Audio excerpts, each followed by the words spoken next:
Good morning all sa inyong lahat. Hello, followers, mga friends, ayan, mga kamag-anak.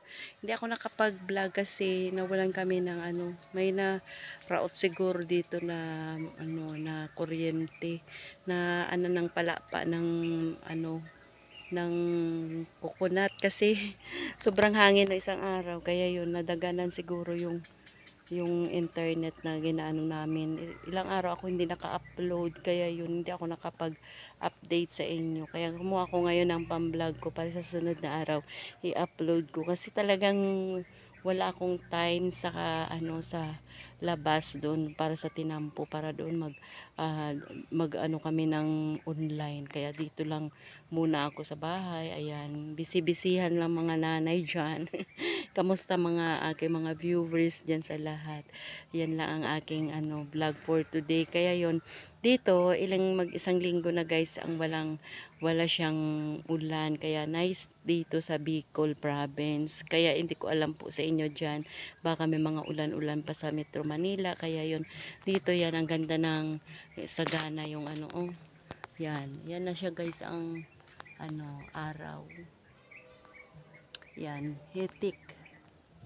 hitik sa araw guys ang ang araw ngayon. Talagang maganda siya kaya yun blue na blue. Yan oh, yan siya.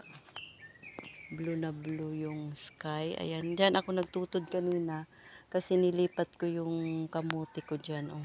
Pero hindi siya maganda kasi hindi siya naarawan. Pero may araw naman siya kaso lang may ano ba siya guys, may ano tawag dito, may ano ba yan, may dyan, may puno. Pero pwede na yan siya.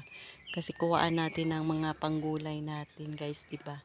Kaya yun, may gawa ako dito ng sigarilyas. Yan, oh. Yan, sigarilyas yan. Yan, marami. Ang taba siya. Yan, hanggang doon. Pero, hindi ko alam kung mabubuhay siya dyan, guys. Kasi, tirik man dito ang araw. Ayan siya. Yan. Kaya yun. Yan, shout out din sa lahat ng mga viewers na aming vlog. Kaya pasensya na kayo, hindi ako nakapag-vlog sa ilang araw. Ayan nga, update natin ngayon ang ating ginawa ngayong linggo. Ayan guys, oh. Talaga naman, star apple dito sa ilalim ako. Ayan, kasi naglalaba ako. Kasi yan guys, yan ang aking vlog for today. Kaya pa-share na lang ang aking mga vlog for today. Ayan guys, ang aking vlog for today. See you next upload ko. Bye-bye!